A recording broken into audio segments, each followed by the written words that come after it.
Morning mga kumars, cooking time again. Ano to? Ito po ay malagkit na bigas, ginagawa ko siyang lugaw. So alam niyo, nalulutuin ko arroz caldo. Lugaw. So ganyan po tayo mag-arroz caldo ha. Yung iba naman sinasabay sa gisa, pero po ako pinapalambot ko muna yung bigas. Gagawin na natin siya lugaw. Tapos tsaka natin gigisahin yung mga ingredient. Ilalagay ko dyan. Ay, yung ginawa ko palang chili garlic oil, so yummy. Try nyo po yun.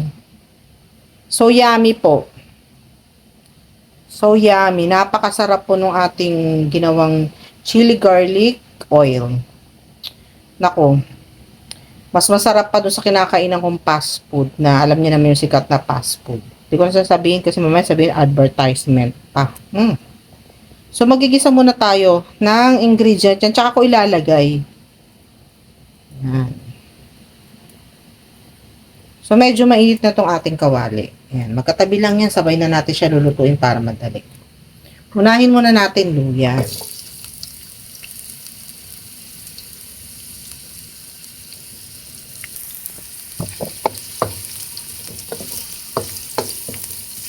Lalo na ngayon, medyo nag-uulan. Masarap po to. Pero sa akin, alam nyo po, ito na yung aking pananghalian. Ito na rin yung aking hapunan. Ito na rin yung aking merienda. O, diba? Kompleto. Pinagsabay ko na yan habang pinanilalaga ko yung bigas. Nagigisa naman tayo. Para sabay. Kasi po pag gisa yan, ilalagay ko yan dyan. Para i-absorb nung ating lugaw yung mga lasa ng ingredient natin.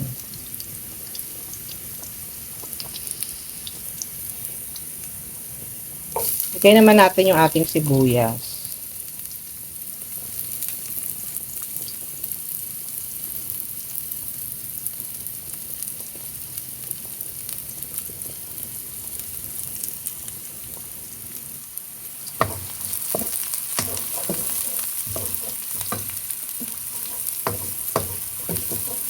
Lutuin nyo po yung wag naman sunog lutuin nyo po yung inyong ingredient para mas lalong mas mabango, mas masarap syempre.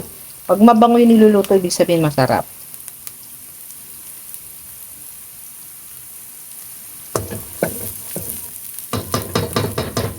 Ako inaamoy ko eh. Basta gusto ko mabango yung ating ingredient ako.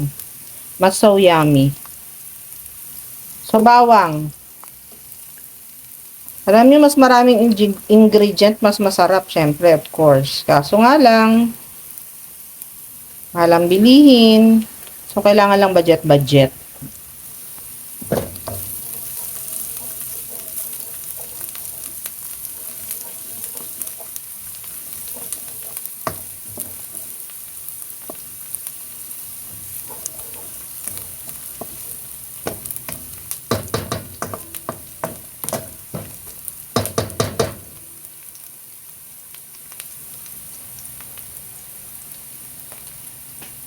Yung iba, ang nilalagay lang nila sibuyas at luya.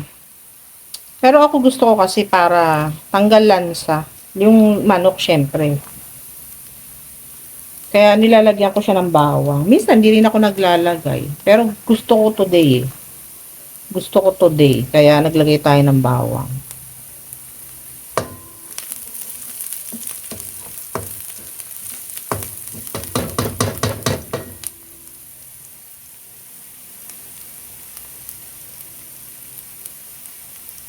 Bango na siya.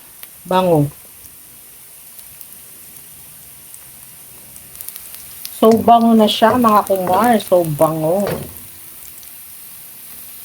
Nadumihan na naman yung ating kalan. Naku, maglilinis na naman. Nadumihan naman. Na umapaw yung ating lugaw. So, mga kumars, lagay na natin yung ating chicken. Halo.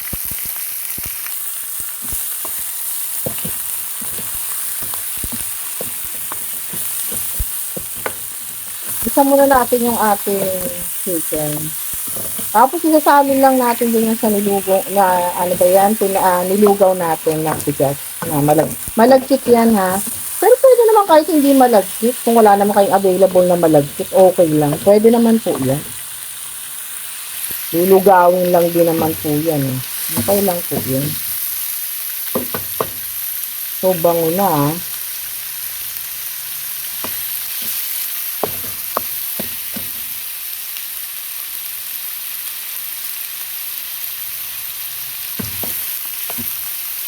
Naku, yung ginawa kong chili paste, sobrang sarap po. Yung halagang 20 pesos na binili kong sili, naku, ang dami ko na nagawa. Pakita ko sa inyo. Ayan yung nagawa ko pong chili oil.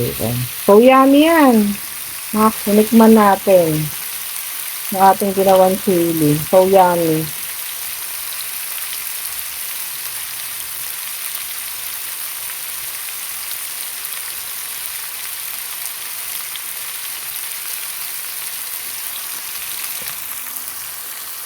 So, ayan mga kumars, papatayin ko na, hindi ko na siya kailangang lutuin ng husto kasi ilalagay pa po natin sa sali na natin dito. Yan, sa ating lugaw na bigas. Sasalin na po natin. Yan, ganyan lang tayo maglugaw mga kumars. Para kayo maggawa ng inyong arroz caldo. Ayan mga kumars, lagyan na natin ng cubes. Yung ating cubes na chicken ay 2 cubes lang po nilagay ko. And then, lagay na natin ng pamintang durog. So, ayan mga kumars, lagyan natin. Huwag muna natin dami. Ayan, okay na sa akin yan. Ay, pwede natin damihan yan mga kumars. I forgot, napasok tayo mga kumars. Ating kalan nga pala, mainit. Tapos, lagyan natin ng kasubha. Alam nyo dati, ang mga naglulugaw dati, may kasubha. Hindi ko alam bakit na sila naglalagay sa mga binibenta ngayon. Yung traditional kasi talaga na arroz caldo may kasubha eh. Hindi ko alam bakit ngayon hindi na naglalagay. O nagtitipid na sila, o hindi ko alam. Bakit ayaw na nila maglagay. So sa akin po yung aking arroz caldo may kasubha. Ang toppings ko po dyan, nag-ano po tayo ng bawang, nag-fried po tayo ng bawang, tapos leeks, tapos chili, and then yung ating itlog. Maglalaga pa po ako ng itlog para po sa toppings. So, ayan.